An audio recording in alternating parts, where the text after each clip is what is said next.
പ്രിയ പ്രേക്ഷകരെ, എല്ലാവർക്കും എൻ്റെ വീഡിയോയിലേക്ക് സ്വാഗതം. ഞാനിന്ന് പറയാൻ പോകുന്നത് സ്വപ്നത്തെക്കുറിച്ചാണ്. സ്വപ്നം ചിലർക്ക് ചില കാലമൊത്തിടാമെന്ന് രാമായണത്തിൽ പറഞ്ഞിട്ടുണ്ട്. സ്വപ്നം കാണുന്നതിന് നല്ല ഉറക്കം അത്യാവശ്യമാണ്. 8 മണിക്കൂറെങ്കിലും ഉറങ്ങിയിരിക്കണം. ഉറങ്ങുന്നവരെ യാതൊരു കാരണവശാലും വിളിച്ചുണർത്തരുത്. അത്യാവശ്യമുണ്ടെങ്കിൽ, വളരെ അത്യാവശ്യമുണ്ടെങ്കിൽ മാത്രമേ വിളിച്ചുണർത്താവൂ. കാരണം ജീവാത്മാവും പരമാത്മാവും സന്ധി ചെയ്യുമ്പോഴാണ് നാം സ്വപ്നം കാണുന്നത്. ജീവാത്മാവും പരമാത്മാവും ഒന്ന് തന്നെയാണ്. അതായത് ഒരു അഗ്നികുണ്ഡത്തിൽ നിന്ന് ഒരാളൊരു ചൂട്ട് കത്തിച്ചു പോകുന്നതായി സങ്കല്പിക്കുക, ഒരാൾ മെഴുകുതിരി കത്തിച്ചു പോവുക, ഒരാൾ ഒരു കടലാസ് കഷ്ണം കത്തിച്ചു പോവുക. ആ തീക്കുണ്ടത്തിലുള്ള അഗ്നിക്ക് അറിയാമല്ലോ ആ പോകുന്നതല്ല ഞാൻ തന്നെയാണ്. അതാണ് ജീവാത്മാവും പരമാത്മാവും ഒന്ന് തന്നെ എന്ന് പറയാനുള്ള കാരണം. ജീവാത്മാവ് നിങ്ങൾ ചെയ്യുന്ന എല്ലാ കർമ്മങ്ങളും പരമാത്മാവിനെ അറിയിക്കുന്ന അവസരത്തിലാണ് നാം സ്വപ്നം കാണുന്നത്. സ്വപ്നം കാണുന്നത് നല്ലതുമുണ്ട്, ചീത്തയുണ്ട്. ഏറ്റവും നല്ല സ്വപ്നങ്ങൾ കാണുന്നതും ഏറ്റവും ചീത്ത ഏതാണെന്നാണ് നിങ്ങളോട് പറയാൻ പോകുന്നത്.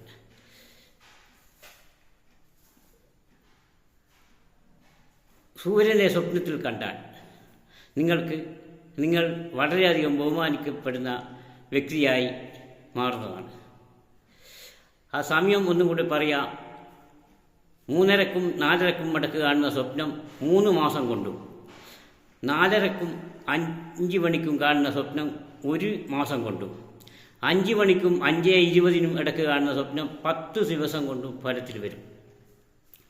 മറ്റുള്ള പകൽ കാണുന്ന സ്വപ്നമോ അല്ലെങ്കിൽ മറ്റു സമയത്ത് നിങ്ങൾ കാണുന്ന സ്വപ്നമോ ഒന്നും ഫലത്തിൽ വരികയില്ല. അതുപോലെ മദ്യപാനികൾക്കും മയക്കുമരുന്ന് ഉപയോഗിക്കുന്നവർക്കും സ്വപ്നം കണ്ടാൽ ഒരു ഫലവും ഇല്ല. എന്നാൽ ഇനി സ്വപ്നത്തിൻ്റെ ഫലത്തെക്കുറിച്ച് പറയാം.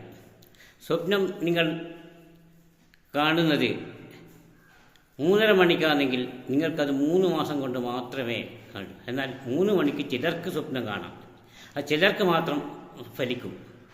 അത് ആകാശത്ത് കൂടി ഒരു വിമാനം പറന്നു പോകുന്നത് നിങ്ങൾ 3 മണിക്ക് സ്വപ്നത്തിൽ കാണുകയാണെങ്കിൽ നിങ്ങളൊരു 2 കൊല്ലത്തിനടക്കം ഒരു നല്ല വീട് വെച്ച് താമസിക്കുന്നു എന്ന് കാണിക്കുന്നു. മാത്രമല്ല ജോലിയിൽ പ്രമോഷൻ, ഒരു വിദേശയാത്ര മുതലായവ അതിൽ നിന്ന് കണക്കാക്കാം. അതുപോലെ തന്നെ ആനയെ സ്വപ്നത്തിൽ കണ്ടാൽ വളരെയധികം സാമ്പത്തികവും ധനലാഭവും നിങ്ങൾക്ക് കിട്ടുവാൻ പോകുന്നു എന്നാണ് കാണിക്കുന്നത്. പന്നിയെ സ്വപ്നത്തിൽ കണ്ടാൽ നിങ്ങൾക്ക് ഇതുവരെയുള്ള ദാരിദ്ര്യം തീർന്ന് നിങ്ങൾ കാശ് എപ്പോഴും കയ്യിലുള്ളവനായിട്ട് മാറുന്നതാണ്. ഒരു കൂട്ടം പന്നികൾ ചത്തു കിടക്കുന്നതായി 5-നും 5:20-നുമാണ് നിങ്ങൾ കാണുന്നതെങ്കിൽ ആ വ്യക്തി ഒരു വലിയ സാമ്പത്തിക ശക്തിയായി വരുന്ന കേരളത്തിൻ്റെ ഒരു ഫസ്റ്റ് പ്രൈസ് അയാൾക്ക് കിട്ടുമെന്നുള്ളത് 100% ഉറപ്പാണ്. അത്രയും ഉറപ്പുള്ള കാര്യം അതാ മാത്രമേ ഉള്ളൂ. മറ്റെല്ലാം കുറച്ചൊക്കെ. ദീപങ്ങൾ കണ്ടാൽ നല്ലതാണ്. ദീപം അണിയുന്നതായി കണ്ടാൽ പുത്രനെ കൊണ്ട് ദുഃഖം വരുന്നതാണ്. കൊടുങ്കാറ്റും പേമാരിയും കണ്ടാൽ കഷ്ടകാലം തുടങ്ങുന്നുവെന്ന് കാണിക്കുന്നു.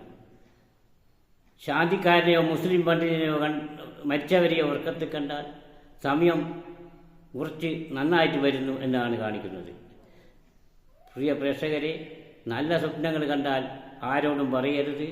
ദുസ്വപ്നങ്ങൾ കാണുകയാണെങ്കിൽ, നിരന്തരം കാണുകയാണെങ്കിൽ അരയാലിന് 5 പ്രാവശ്യം വരം വെച്ച് തോതു മടങ്ങുക.